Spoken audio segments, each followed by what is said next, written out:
Último jueves lectivo de cada mes, el abogado responde, la sintonía de Onda Cero, La Mancha, la Onda, y como la semana que viene es Jueves Santo, adelantamos esta sección que hacemos en colaboración con el bufete de Cobo Serrano en los estudios que tenemos precisamente junto a ellos en el Centro Financiero de Alcázar de San Juan, y abordando un asunto tan de actualidad como es la prisión permanente revisable, sobre la que mucho se está diciendo políticamente cuando es un tema, y hasta incluso hay algún político que ya se ha pronunciado al respecto, deberíamos dejar en manos, al menos para debatirlo, de profesionales y gente autorizada técnica y jurídicamente.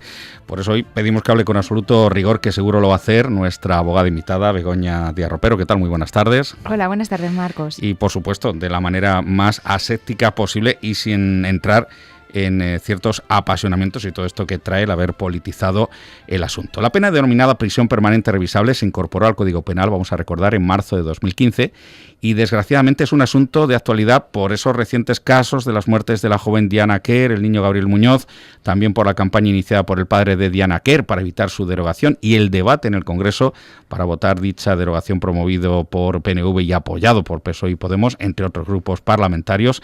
Y yo lo que quiero es pues que intentemos descubrir en qué consiste exactamente la prisión permanente revisable y, bueno, que nos expliques, Begoña, en qué consiste, insisto, desde un punto de vista verdaderamente riguroso y técnico. Bien, pues voy a acudir a ejemplos para que se comprenda mejor lo que significa la prisión permanente revisable. En realidad, la pena de prisión permanente revisable es una pena privativa de libertad como cualquier otra de las establecidas en el Código Penal, con la diferencia de que en este caso la duración no está determinada. Por ejemplo, en el delito de robo con fuerza está castigado con una pena de prisión de 1 a 3 años, según el artículo 240 del Código Penal.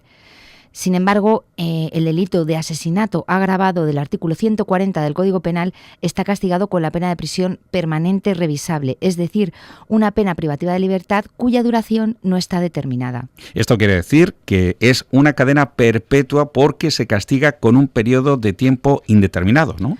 No, realmente no, porque el propio Código Penal se establece las normas de ejecución de dicha pena que hacen que su determinación, es decir, el fin de esa pena privativa de libertad, dependa de la concurrencia de determinadas circunstancias. Generalizando y sin entrar en el detalle de las normas técnicas de aplicación de las penas, en los artículos 78 bis y 92 del Código Penal se establecen las pautas de cumplimiento de dicha pena de la siguiente forma. Primera opción: una persona que está condenada por varios delitos y uno de ellos es sancionado con prisión permanente revisable y el resto con penas que sumadas sobrepasan los 5 años. Esta persona tiene que cumplir 28 años de prisión efectiva. Segunda opción: una persona que es condenada con 2 o más penas de prisión permanente revisable. Tiene que cumplir 35 años de prisión efectiva. Y la tercera opción es una persona que esté condenada con una pena de prisión permanente y otras cuya suma no exceda de 5 años de prisión. Y esta persona tiene que cumplir 25 años de prisión efectiva.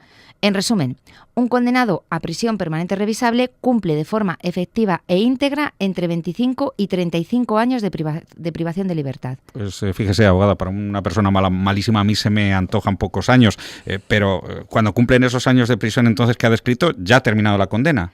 No. Realmente no. Una vez que se han cumplido estos tiempos mínimos que he descrito anteriormente, el condenado puede solicitar la suspensión de la ejecución de la pena.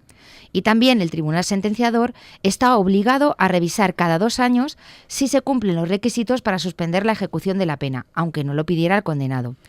Y los requisitos para que se suspenda la ejecución de la pena, es decir, para que el condenado salga de prisión cumplidos los tiempos mínimos que he dicho antes, son los siguientes: haber cumplido un mínimo de 25 años de condena, estar clasificado en 3er grado y que el tribunal, a la vista de la personalidad del penado, sus antecedentes, las circunstancias del delito cometido, la relevancia de los bienes jurídicos que podrían verse afectados por una reiteración en el delito, su conducta durante el cumplimiento de la pena, sus circunstancias familiares y sociales y los efectos que quepa esperar de la propia suspensión de la ejecución y del cumplimiento de las medidas que fueren impuestas, pueda fundar, previa valoración de los informes de evolución remitidos por el propio centro penitenciario y por aquellos especialistas que el propio tribunal determine, la existencia de un pronóstico favorable a la reinserción social.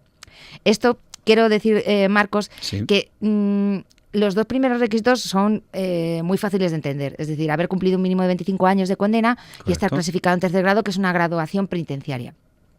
Los requisitos, el resto de requisitos que he mencionado se tienen que valorar por el tribunal, pero a la vista de informes tanto de la propia penitenciaría como de especialistas en función del tipo de delito que se haya cometido. Y en el caso que no se cumplan esos requisitos, se puede pedir que continúe en prisión.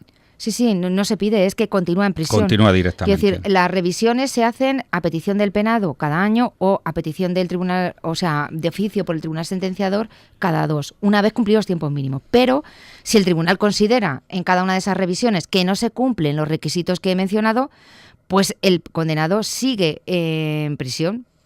Al año siguiente puede volver a solicitarlo y así sucesivamente.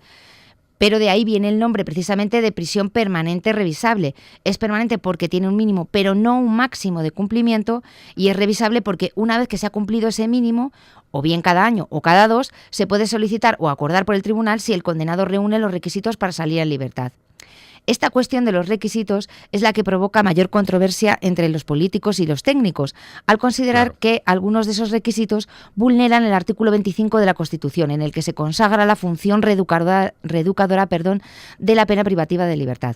Y hay algunos requisitos, como las circunstancias del delito cometido, que no tienen nada que ver con esa finalidad reeducadora y que ya se ha tenido en cuenta a la hora de dictar la sentencia por la que se ha condenado al preso. Y ojito, no creo que se condene a una persona con prisión permanente revisable por un homicidio involuntario o algo menor. Serán delitos graves. ¿Qué delitos son los que están tipificados? Los delitos por los que actualmente se establece en el Código Penal la condena de prisión permanente revisable son los asesinatos más graves, bien por las circunstancias que concurren en el propio asesinato o por la cualidad de la persona asesinada. Concretamente hay 8 supuestos. El primero es que la víctima sea menor de 16 años o se trate de una persona especialmente vulnerable por razón de edad, enfermedad o discapacidad. El segundo es que el asesinato fuera subsiguiente a un delito contra la libertad sexual que el autor hubiera cometido contra la víctima. El tercero es que el delito se hubiera cometido por quien perteneciere a un grupo u organización criminal. El cuarto es el asesinato de más de 2 personas. El quinto, los asesinatos perpetrados por terroristas. Y los siguientes supuestos tienen relación con la persona sobre la que se comete el delito, es decir, los cometidos contra el rey, la reina o el príncipe o princesa de Asturias, contra jefes de Estado extranjeros y finalmente el genocidio y los crímenes de lesa humanidad con homicidio, es decir, con muerte. Ahora entendemos por qué hay personas en este país que entienden, igual que un terrorista cuando lo metes en la cárcel, que es un preso político, pues que sea condenado igual que cualquier otro asesino. Y por aquí es por donde empieza ese otro debate que se está estableciendo en nuestro país.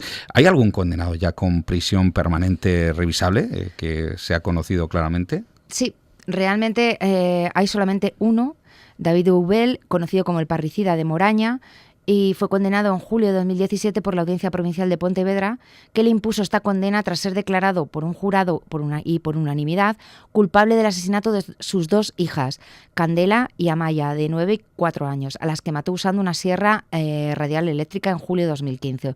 En este caso se aplicó el artículo 140 del Código Penal y se cumple el requisito de que las fallecidas son menores de 16 años, por lo que procede la imposición de la pena de prisión permanente revisable.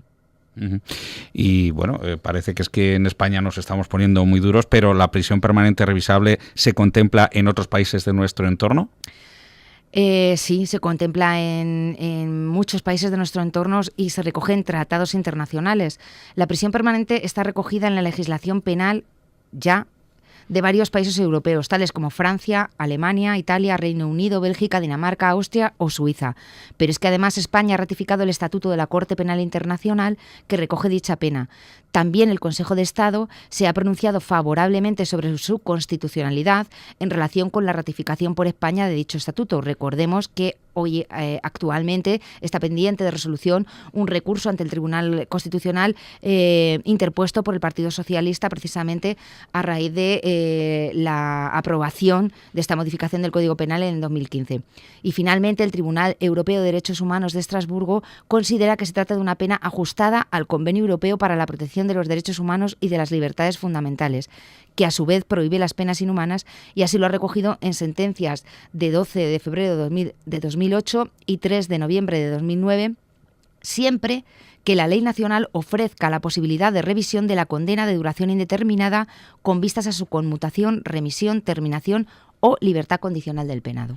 Pues señoras y señores, lo expone todo una abogada completamente imparcial, objetiva, o sea, con las ideas muy claras y con lo que dicta la ley. Incluso, ojo, hablamos del Tribunal Europeo de Derechos Humanos de Estrasburgo, que considera que se trata de una pena ajustada al convenio europeo. Saquen sus propias conclusiones. Nosotros siempre estaremos aquí para dar la información más veraz y objetiva, y con la ayuda de los expertos en cada área. Esta vez el bufete de Cobo Serrano Abogados, y muy bien representado hoy por Begoña Díaz Ropero.